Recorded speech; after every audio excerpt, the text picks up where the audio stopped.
So ayun, kung pinapanood mo ang video na ito, ibig sabihin gusto mong yumaman.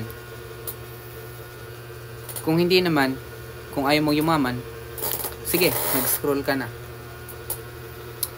So nandito mga paraan para yumaman. So nandito ka pa at pinapanood mo pa ako, ibig sabihin gusto mo talagang yumaman. Ang mga sasabihin ko ay tips para yumaman. So ito na. Para yumaman ka, subok na ito. Kitang-kita ang pag-unlad ng mga taong ito. Ito ang way ng mga tao na yumaman talaga. So ano, handa ka na? Sasabihin ko na. Ito na, sabihin ko na. Mga tips para yumaman. Number 1. Ano, hinihintay mo pa rin? So ito na. Tip number 1. Una, magpasikat ka. Una, maging artista ka. Oh, tama, narinig mo. Maging artista ka muna. Kapag sumikat ka na,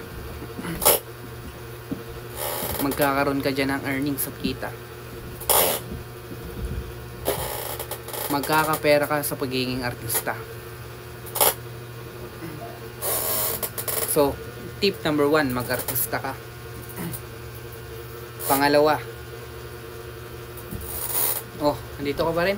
Gusto mo talagang yumaman? Pangalawa, para maging mayaman. Tip number 2. Pagkatapos mo mag-artista, kapag hindi ka nasikat at hindi ka na nagtatrabaho, tumakbo ka. Oo, tama, narinig mo. Tumakbo ka. Hindi literal na tumakbo, kundi tumakbo ka sa politika. Yayaman ka pag nanalo ka. Paano manalo? Magsasayaw ka. Uminom ka sa kaldero. Uminom ka sa pinggan. So, hanggang dito na lang muna. Tip number 1, maging artista ka muna. Number 2, tumakbo ka.